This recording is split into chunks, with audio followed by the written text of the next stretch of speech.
Hey everyone, Gill Gross here, and it is time for another mailbag where I answer your questions, your observations, your takes, and ultimately your comments on tennis and other things. But this week, I gave you a theme to which you were supposed to base your comments on, which was who is your favorite player to watch? And in the interest of getting different names, I asked that if you chose a member of the Big Four, to also give me someone else. Although I didn't say you couldn't choose two members of the Big Four. Anyway, that is what we are going to do today after a quick shout out to our friends at PlayYourCourt. PlayYourCourt is where to go if you need someone to find a local coach, a practice partner, or someone to play a match against. In fact, I had a hit this morning using PlayYourCourt. It was wonderful.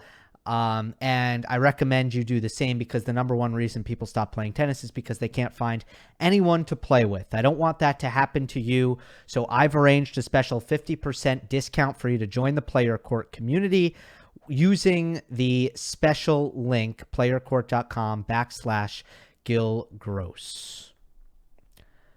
There were a couple of comments that I missed in the last mailbag, 2 of them to be exact, so I am going to answer them at the start of this one before we get into your favorite players.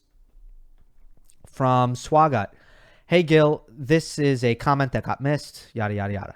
Why do you think Nadal is in his 30s has been a better and more consistent player than Federer in his 30s? Nadal has won 7 slams in his 30s, while Fed has only won 4, despite being 6 years older than Rafa, despite Fed having a much less physical style. Also, with all due respect to Federer, why does the media keep referring to them as the Big Three when it's been the Big Two since at least 2020, and Fed last won a slam more than 4 years ago? Well, to answer the second part first, it depends on like the framework of the discussion. Like in a lot of respects, it, needs to be referred to as the Big Three because the era is still the Big Three era because we're not counting, 2019 and beyond. If we're talking about a time period of 2019 and beyond, then you can talk about a Big Two. But generally, when the media is referring to this era, it's still usually the Big Three because you got to count Federer and the success that he had in the 2010s, which did surpass really anyone else other than Nadal and Djokovic for the most part. So, there's that. And then if you're talking about influence and popularity, then of course Federer would also still be included in that.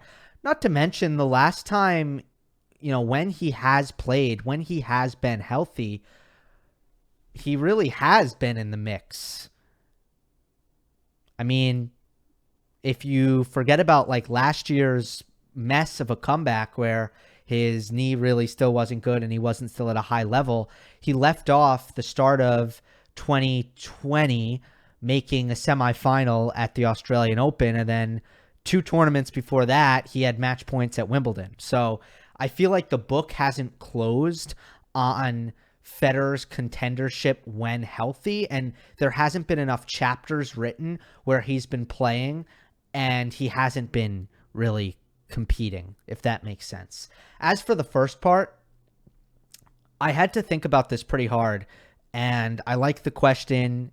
I haven't really heard it framed in this way, and I would say that it is somewhat surprising, and it goes against what everyone's punditry and predictions for the most part would have suggested, which is not only that Nadal was going to have difficulty having success into his 30s due to his physical play style, but when Federer was still contending through his 30s, it was seen as this kind of spectacular phenomenon that was due to Roger's attacking play style and his way of moving around the court, very fluid, very downstream.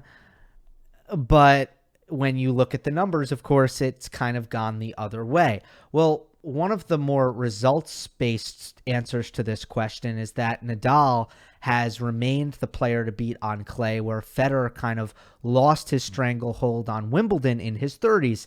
He's lost 3 Wimbledon finals to Djokovic, 14, 15, and 19 in his 30s. And that's the kind of thing that Nadal has been able to avoid, continuing to rack up the titles in Paris, winning 4 in a row from 17, 18, 19, and 20. So that's kind of the results-based answer. But the technical, that doesn't really get to the why. If you want to get to the why, you have to go to the simple fact that Nadal has improved more in his 30s to make up for his physical decline. Federer had the physical decline. His movement was not as good. His endurance, more importantly, declined. And he just didn't get better in enough areas compared to Nadal to really sustain the pace of winning that he was able to establish in the 2000s. I would also say that from a clutchness perspective, while Nadal has had some difficulties in general in certain pockets off of clay being clutch, he's been more clutch and he's won more pressure. He's come through in more pressure situations than Federer. But yeah, really, you have to point to just how much Nadal has improved. Federer's improvement with his backhand was significant, flattening it out more, taking it earlier, doing more damage off of that. But there just hasn't been quite as much improved as there was for Nadal. The other comment that I missed in the last mailbag is this. Hey, Gill, last time you said to remind you, blah, blah, blah. I wonder, how would you rate Nadal's speed currently? We always talk about how he has declined defensively, but just how much? From 2005 to 2012, Nadal was one of the fastest players on tour. So his decline taken into account, how fast is he now as a fraction of his peak and compared to his peers? He obviously isn't as fast as Dimitrov now or, say, Medvedev, but is he as mobile as Berrettini, Shapo, Felix, Fritz? Thanks. And then the comment goes on to say his favorite player is Nadal, Thiem is his second. Well, I think he is quite a bit faster than most of the players who you named in the Berrettini, Shapo, Felix, Fritz group. And in the case of Fritz and Berrettini, he's much faster still. Shapo and Felix, I think that the speed is actually comparable, but the defense is just so much better. And Felix is now getting a lot better defensively. But you have to kind of take into account, so footwork and positioning, the way he positions himself on the court defensively, the way he anticipates is going to help him cover the court better. So where he doesn't really have probably the best measurable speed, if you did like a 40-yard dash or like a 3-cone drill, which I feel like non-Americans probably don't know what a 3-cone drill is, but it's like a football combine thing. Yeah, like in the measurables, he's probably declined more, but when it comes to how he covers the court, like he can still defend pretty darn well. I would say, I mean, he probably moves as well as like Thiem or defends as well as like Thiem. So he's really still pretty good. It's just he can't, it just used to be on another level. But he's still a very good defensive player. It's not a weakness at all. All right, now we will get to favorite players, and these are in alphabetical order. Baez, Schwartzman, and McDonald, because you got to support the short kings. But on a real, though, as someone who lacks in the height department, Baez's game is a nice model tactically to learn for my game. Diego with a similar reason as mentioned, but more as an inspiration for his achievements. And as for McDonald, his varied game style due to his natural talent is really entertaining.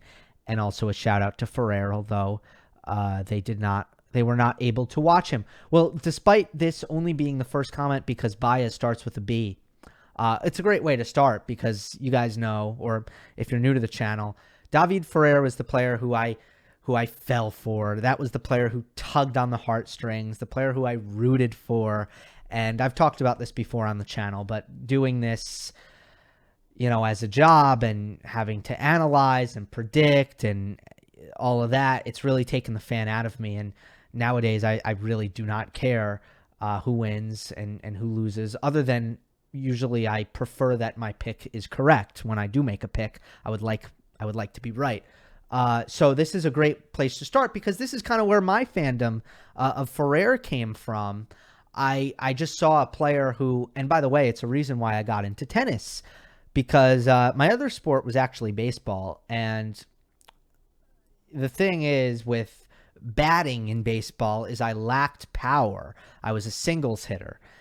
Tennis, it was a sport that I felt like I could be great at. Like my height wouldn't hold me back. So that was one of the reasons why I was so intrigued with tennis as a sport. And then that one-on-one battle, that agency, I really liked it as a mental mano-a-mano war. And I embraced that. So that's kind of my origin story when it comes to tennis. And if you watch me play, you do see a lot of Federer in the way I hit my forehand. I technically kind of modeled after that. Not everything is Federer, but I felt like Federer played the way that I needed to play, which is work super hard, be in great shape, use the forehand, try not to miss, and be very, very tough.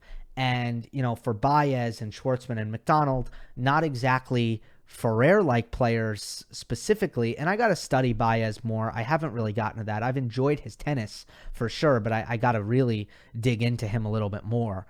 Schwartzman is, he's super talented. Like, he's got amazing ball striking in a way that I compare him. He's in between Federer and Fognini, because Fognini is short, but he's not a grinder. He's not really a worker. He's a talent guy, racket talent guy. Federer, not a big racket talent guy, was a lot, fitness, mental, tenacity. Schwartzman's kind of in between, but he's extremely fast, extremely quick. And you know what? You're not going to see really many short players, period, who don't have a ton of, who have success if they are short and not very fast. So Schwartzman's foot speed is also incredible, and his defense. McDonald is interesting. He's more of a Fognini. He's got great, I love the way he hits the ball. Super gorgeous, clean, pure ball striking. Comes through the forehand super flat. And but I do worry about how his height could kind of get in the way of his success, because he does kind of have a power offense game. And you just wonder how far can that take him at his height. But I agree. Pleasure to watch Mackie McDonald. JJ, hear me out. Alexander Bublik. I like to watch him because his only purpose is to have fun on the court. His talent is also something to marvel at. The more you watch him, though, the more frustrated you become that he has all the skill in the world and doesn't really care about the sport of tennis. If you want to watch someone who cares and is competitive, my go-to is Aslan Karatsev. It is really fun to watch his unorthodox, all-aggressive style. Nobody really plays like Karatsev. That's an interesting choice, and I'm pretty sure JJ's the only person who put Karatsev. But yeah, like, no one really plays like that. It kind of, I'll be honest, and like, this is totally subjective. I just want to say right now, before we get further into this video, there are no right or wrong answers here. This is completely subjective. I don't really like watching either of those players all that much. Now, I think Karatsev is awesome, like, when he's on, but like, does it frustrate me that he just makes tons of unforced errors in bunches and just sometimes is completely generous with how many mistakes he makes? Yeah, like, I never really love those kinds of players. And then for Bublik, I do think he's funny and I like him as a person, but I just can't really get behind his play style. I feel like he's like I don't know. Obviously he has the big serve, but then he's not very aggressive off the ground, other than kind of forcing his way forward sometimes and using the drop shot. But also he's like a big serving counterpuncher like Zverev or Medvedev, but he's way slower than them. So, like, I don't know, he has a lot of skills and a lot of talent, but I just can't really get behind Bublik and his play style for some reason. ATP Del Potro, forehand of Thor, heart of a teddy bear, inspiring. WTA Radwanska, outclassed in physical attributes, but maximized through talent and variety of shot making. Each match was like watching a puzzle being solved. I love watching, especially WTA players who legitimately can't hit the ball hard and still just kind of figure out ways to win. And in Radwanska's case, like the way she moved the ball around the court by kind of timing stroke after stroke down the line or short angle cross court, just the way she used the geometry of the court with her placement was a pleasure to watch, and her pace absorption. And I really miss Radwanska, and Shea Su Wei is like a much kind of worse version of her. That's a little bit also more extreme version of her. But yeah, I hope that another Radwanska comes around, because I agree that she was super fantastic to watch. And then, yeah, I mean, Del Potro, I can't disagree with you there either. I loved watching Delpo. J.A. Dimitrov, for me, he's got the smooth strokes of Federer with more flexibility and just an eye-catching, explosive way of moving. He seems to genuinely appreciate the sport. Sometimes frustrating watching his matches, but still love him. I love that you mentioned the explosive way and the eye-catching way that he moves. He is a gorgeous mover, and I feel like the Federer comparisons were a little bit off in the sense that not all of his strokes are beautiful. I don't find his forehand, it's not ugly by any means. Like, in fact, I think it's pretty nice looking. But his one-handed backhand and his forehand, it's not to the level of aesthetic purity as Federer, in my opinion. But his movement, while it's different from Federer, it's not like as graceful at all. Something about the way he moves is really fun to watch. And I feel like Dimitrov probably has a lot of the best scrambles every single year. If you put together the best defensive points, the most incredible examples of turning around a point where you look down and out, or a player looked down and out and had to come up with a couple of spectacular defensive gets, I feel like Dimitrov would definitely be up there. He is a highlight reel, and he just doesn't have a big enough weapon to be a consistent elite player. But I agree that he's a pleasure to watch, and his movement is really right up there for reasons why. IDC, my all-time favorite player to watch has always been Novak. I feel like his game style and character on and off the court in a way resonate with me. I love that constant problem solving, that focus in the eyes, that passion, that determination, that desire to win. I appreciate all these emotional roller coasters, the ups and downs he and I together are living through during the matches. It's just so humane. The way he overcomes obstacles in his tennis match, career, and his life in general is super inspiring. I love that feeling when I'm holding my breath, because I feel like someone already won the point, but Novak just refuses to lose it and somehow puts another ball in play. Loving also his agility, all-court game, tactical adjustments, and his sliding backhand is probably my favorite shot. Second one would probably be Tommy Paul right now. Just love his game style and shot making. Also, I really like Alcaraz. There's a lot of love for Alcaraz in this comment section, by the way. Tommy Paul I did not see coming at all. So yeah, I have nothing to add to it, but that I'm just surprised. The Novak thing, yeah, the humanity, and like that's what I think.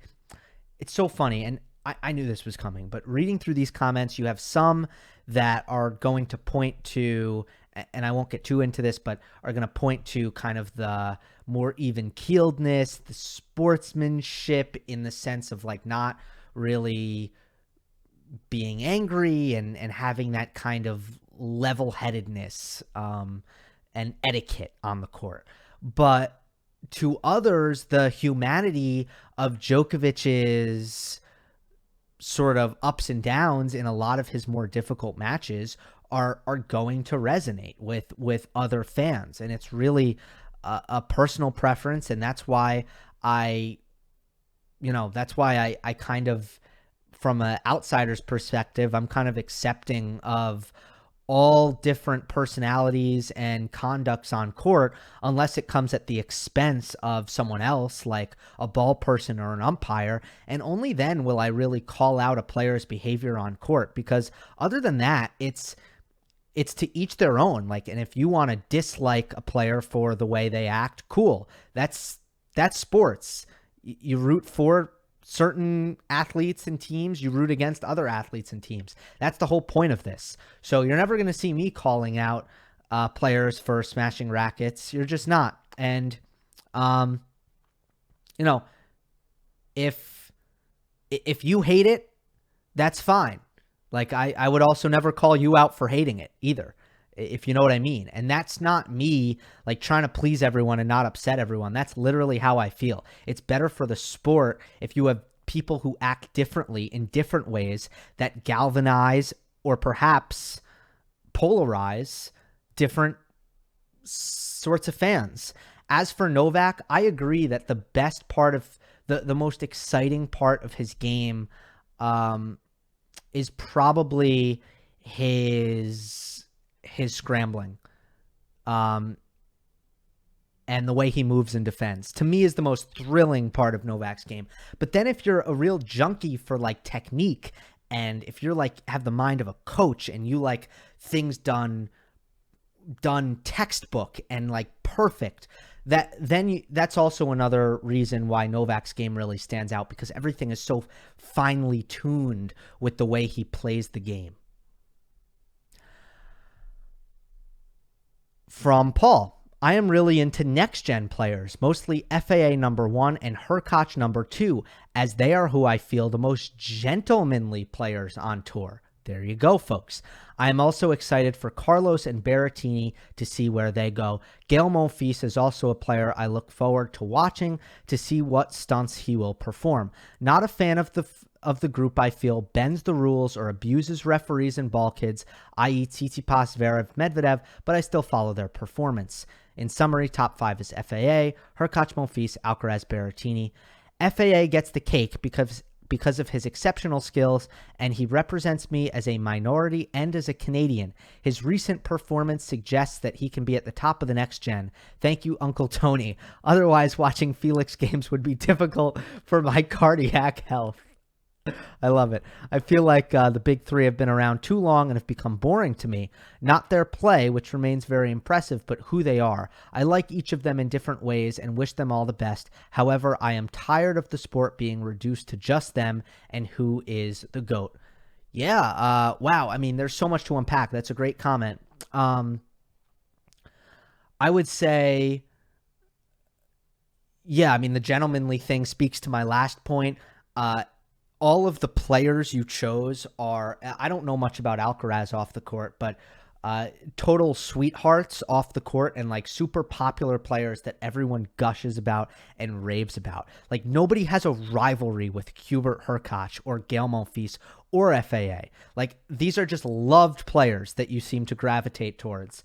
Players with personalities that are very attractive to not only fans who value sort of like niceness, right? But also the colleagues, right? Like everyone, all players gush about Monfils, for example, and love him.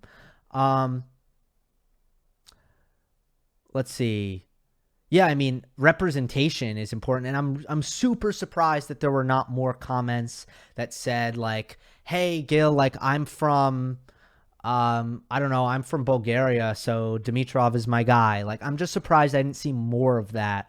I don't know why I picked Bulgaria. I guess because it was a country with like only one significant and popular player. Or I'm from Greece. I like Tsitsipas. I really didn't see much of that. So I don't know. Like, I know in the United States, there's a lot of tennis fans who are not patriotic at all.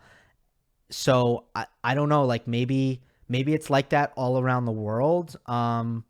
I'm sure some of it depends on how many players a country has, and then some of it depends on just like how prideful and patriotic probably your country is. So I'm sure it kind of differs. So I think that's also a fascinating angle.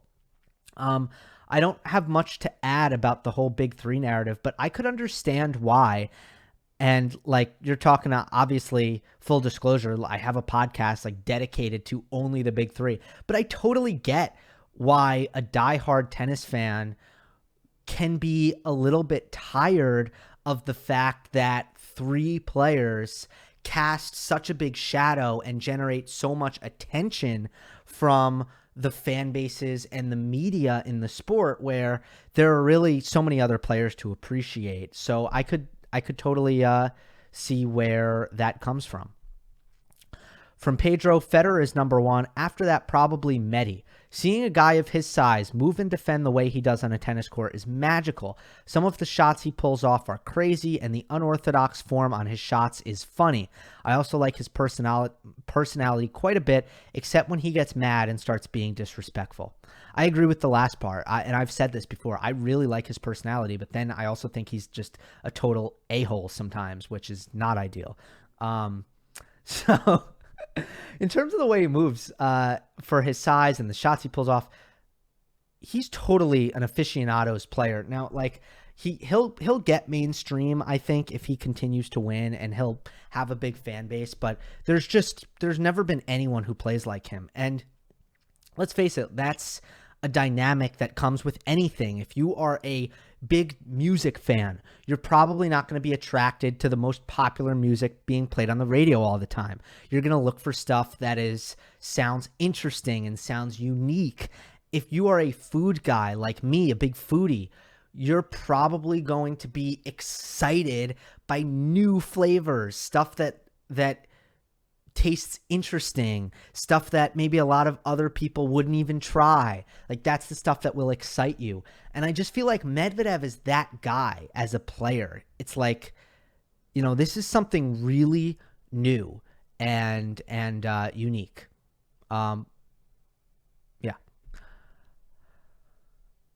From Max, my favorite player is Roger Federer. I fell in love with tennis watching him in the 2009 Australian Open final. I remember him crying in the ceremony, which made me root for him. I assumed he was the underdog in that match because Nadal was the top seed. Without being aware, he was trying to equal Sampras's record. His offensive style made the game seem simple, fun, and entertaining. More than that, he was willing to scrap and grind when needed. All this made the 2017 final win so much sweeter. My second favorite is Dominic Thiem. I initially didn't rate him too highly, but he proved me wrong in the 2018 US Open final match against Rafa with not just power, but grit and tenacity. His improvement on hard courts every year between then and 2020 was a feel-good story with the level he achieved, especially his go hard or go home mentality. I really hope he finds the fitness and motivation to come back and show that his success wasn't an exception. And then also a question, what is a non-Big Three Slam final and where you want to see? Okay, good one.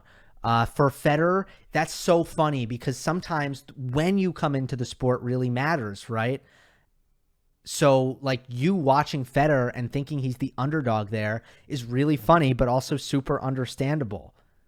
And, like, I feel like if you are a newer tennis fan, or let's say you joined tennis in 2013, Federer has never been, like, the alpha dog favorite story for you. Whereas, I think a lot of Novak Djokovic fans probably see Djokovic as sort of the underdog in this whole story, or Nadal fans in 2005, 2006, really through 2009, they saw Nadal as the underdog in that whole kind of rivalry. Well, it really changes because if you came around in like 2013, most of Federer's wins have been unexpected and Federer has been kind of that underdog. So it's just so interesting to see that. And I appreciate that story. For Thiem, I really agree with you. The period from 2018 to 2020, to see him periodically improve was such a rewarding story to follow. So I agree with that. And then your question, a non-Big Three Slam final I want to see. I really want to see a Roland Garros final between Dominic Thiem and Stefanos Tsitsipas. And I don't have like an amazing reason to share with you guys, but the Medvedev-Tsitsipas rivalry is surface dependent, and I'm not interested in it. The Zverev-Medvedev rivalry, I don't like. They play too similar. I just don't like their matches.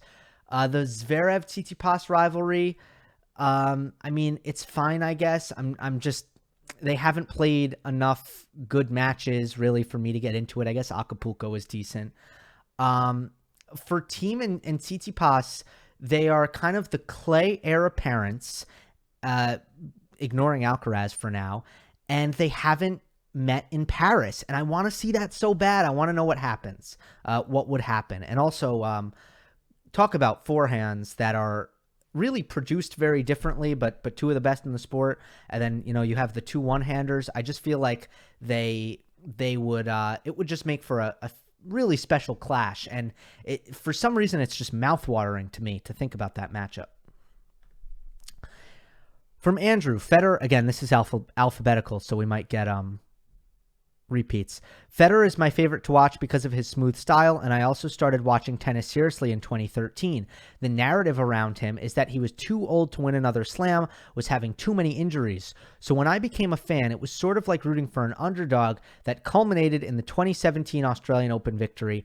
It was amazing. Outside of the big three, I like watching Vavrinka, Felix, Sinner, Medvedev, Kyrgios. So what I do sometimes when I do these mailbags is I read through all the comments and I think about all the things that I want to say. And this was an example of saying the thing earlier than I wanted to. So that whole spiel that I just did about when you come into the sport, obviously that applies to that comment from Andrew.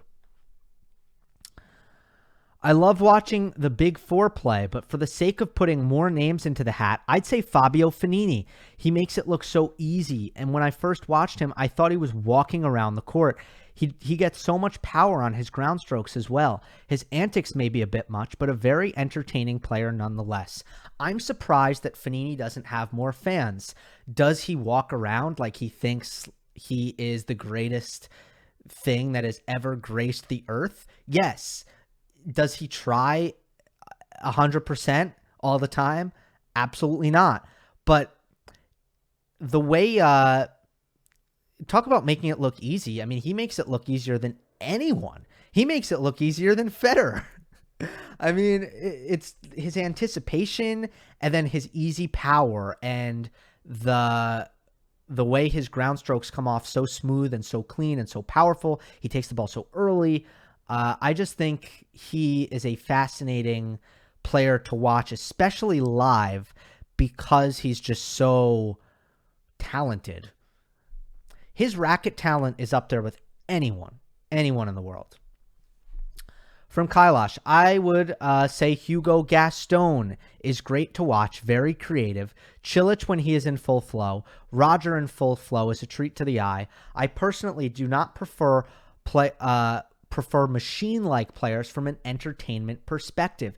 And it's interesting about that last point because some players take different joy in the sport. I hit with Joel Drucker a couple weeks ago, and Joel is a player who, if he hits the same shot over and over again, he actually gets bored. I'm not like that. If I hit like 10 perfect forehands in a row cross court, I actually kind of get a thrill out of that. Like I get a rush out of being machine-like and perfect. So I think it would be the same thing for a viewer. Some viewers would admire that consistency and shot tolerance, but maybe sacrifice the variety, while other viewers want to see all these different kinds of shots, and they don't want to see the same shots over and over again. And Gaston is a great choice if you are someone who wants to see a lot of different shots and a lot of kind of weird, different-looking points. Chilic, yeah, I think maybe you and one other comment said Chilic. I have never loved watching Chilic for some reason. I think he's a really great dude as well, so I like him off the court. But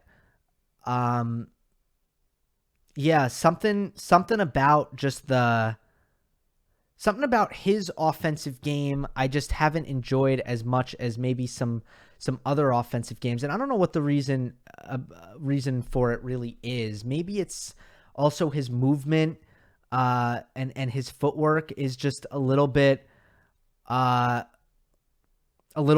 on the eyes to me, the way he moves. And then just like what I said with Karatsev, like normally a player who's erratic is not generally my favorite. Also, I will say, I think clutchness is a factor here as well. With Chilic, that like sometimes I just haven't really believed in him because of his nerves. And as a result of not believing in him, I haven't been intrigued with him. And that happens with me. Another example of this is Berrettini, who I really actually like to watch play and I like as a person. But if I'm being completely honest, am I like super excited for a Djokovic Berrettini semifinal? Not really, because I don't really believe that much in Berrettini, and maybe he'll prove me wrong and it'll be great. But as a result, it just doesn't excite me as much, and I feel like Chilic has been that guy. From Sandeep, Medvedev, he's hilarious is the main reason, and the pace of his service games. I chose this comment mostly for the second part because pace of play is an interesting one. I didn't see anybody bring that up. But I do think that really aids the viewing experience, especially when both players are slow and the match isn't great. I think that can be somewhat tough to watch. But then again, when like Djokovic and Nadal play and they're both slow, the points are so good that nobody's thinking about how slow it is because it's too good. You can't possibly think about that. 5 more comments, guys. From that Gooner. This is very long. Norrie, I only got into tennis the way I had always... Wait, hold on. I'm starting over. Norrie, I only got especially into tennis the way I had always wanted to last year after Raducanu's US Open campaign. I'm a Brit, so that run was amazing to watch. So I invested myself in the non-slam matches and found myself trying to find new players to support. I wanted to support another Brit on the men's side, so it almost came solely down to Evans or Norrie based on who won when they played each other pre-Indian Wells in San Diego. Norrie won, and so I started watching him. At the time, I remember thinking that I would probably hate this player if he wasn't a Brit because his style seemed so boringly defensive. But as I watched more of him, I realized how great he was at constructing really long rallies, hitting his spots precisely with his forehand, and how having varied shot techniques from forehand to backhand made him such a unique package. There can be real lows when he's not hitting his spots on any given day, but the highs are super high because of long, well-constructed rallies can be so satisfying to see come off. So after getting crushed by Ruud in the San Diego final, seeing him sweep through Indian Wells with so many of those types of points on such a slow court was incredible. Kontaveit caught my eye on the WTA side at the same time, so I started supporting her. That was during Ostrava, where her 20-match indoor streak began. That streak is not over, by the way. So maybe they both have me to thank for the peaks of their careers. Again, I love this because it's storytelling and it's so, I mean, first of all, kudos for you for knowing, clearly picking up this sport so quickly, because I can tell by your comment that you've really obtained a lot of more technical knowledge in a very short period of time. And I feel like it's a good reminder that there are some newer tennis fans who might be watching my channel, because I always kind of assume that most of the people watching my channel aren't new tennis fans because I'm a little bit more niche and in the weeds. So this is great to see. And I love players who win long rallies as well. That's something that's always been entertaining to me, because if you can win a rally, especially with your physicality, I've always found that kind of gladiatorial dynamic very attractive. So Norrie is someone who definitely does that, outlasts, and has just the most amazing lungs, never gets tired, and uses that to his advantage, and it's super fun. Kontaveit is not similar, but Kontaveit is one of the most beautiful ball strikers I've ever seen, man or woman. I mean, it's just so, it's so, she centers the ball like And man, the consistent aggression, flat, deep, hard. I mean, Kontaveit's just such a ball striker. Angelos, Djokovic, and second Alexei Popyrin because he plays attacking tennis and high-risk tennis, which makes him fun to watch when he is playing well. So first of all, very funny. I just didn't expect to see Popyrin. And if you haven't noticed by now, the comments I'm including are generally anytime there's like a weird player, I'm throwing them in. Yeah, okay. I mean, very different from Djokovic, but respect. Andrew, Rafa, probably my favorite to watch of the big three, but outside of that, I really do enjoy watching Medvedev. His playing style is so idiosyncratic, which I find pretty entertaining. I also think he has the best and most competitive rivalry against the big three and also against his fellow next/current gen rivals. Yeah, I do. I feel like Medvedev's worst head-to-head, I mean, Djokovic from a win-loss perspective isn't great, but like obviously it's not in the big picture. We know that Medvedev's been very competitive with Djokovic. I guess the worst head-to-head has been Nadal. Nadal has been the only one that you could say has been somewhat dominant, but then they just played an epic. So that's a good point. Like Medvedev really doesn't have an obvious foil other than a very slow court. Like clay court is his best rival. Never thought of it that way. Okay, crack myself up. Jose, Jack Sock, love that whippy Western forehand. Also like watching him and Dustin Brown in doubles. Yeah, that's a sick doubles pair. Yeah, I'm with you. Jack Sock though in the forehand. I can't say I enjoy Jack Sock's forehand, but I also can't take my eyes off of it. So like maybe I do enjoy it and I just don't realize it. From Dean, team, so much energy, power, and flair, and hits such heavy shots. He's simply amazing to watch and probably the best player there is currently when he is playing at his absolute best. Unfortunately, he has a greater degree of variance between his best and worst, but I've learned to accept that as a team fan. Hope he comes back strong. Team, the raw power in not just his shot making, not just off the ground, and it's there off the ground, but even in his movement and the energy that he exerts, point in and point out, and the fact that like he only really has that one gear of going absolutely all out, I find that very attractive to watch. Energy, power, heaviness. I mean, power is very, I don't know, like sexy. I'm going to leave it at that. I'm getting weirder as this progresses, aren't I? Nicholas von Schantz. For me, a peak Vavrinka is the most exciting to watch. The brute force, the shot making, the ability to be at your best when it matters the most. Even the breathtaking defense of the big four had nothing on Stan when his game was on. He just powered himself through everything. Some of the great rallies of the 2010s are Vavrinka teeing off against Djokovic's scrambling, Nadal scrambling. I totally agree with that. It really did make for like some of the, in my opinion, most fascinating matches and individual rallies in recent history. But Vavrinka and team, it's the same thing. It's just like,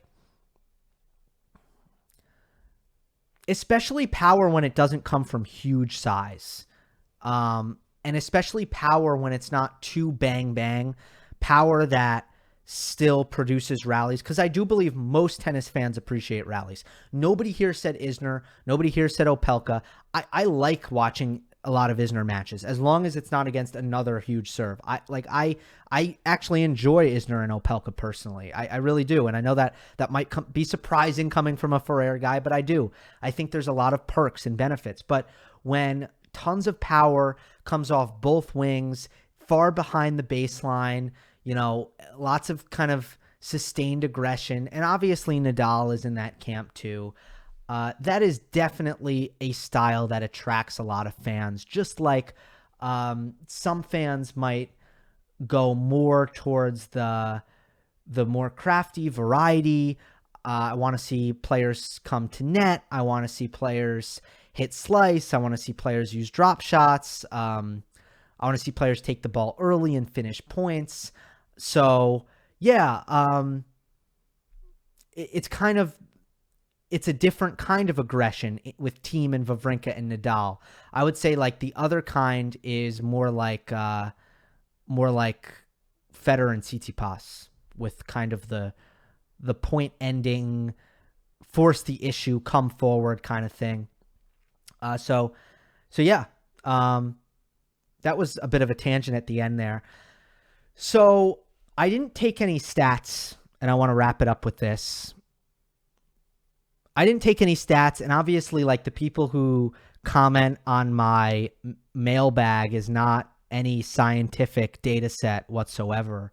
But I saw, obviously, predominantly Federer, Nadal, Djokovic. That's no surprise. But in terms of the next gen, I saw way more love for Thiem and Medvedev than I did for Tsitsipas and Zverev. In fact, there were just not really any comments saying that I like Zverev, I like Tsitsipas, which was interesting. And then everyone else besides, after the big three, and then some Murray comments, and then Vavrinka, Delpo, and Thiem. After that, it was just, your occasional, no one was really a popular answer, but you saw a couple comments here or there. So this was fun. I'm going to do this sometimes on weeks where the tennis isn't at the 1000 or the slam level. I'm going to give you guys a prompt, and we will do mailbags. Appreciate it. Remember, if you want, I do have a membership program. Hit the join button, and if you you would become a member.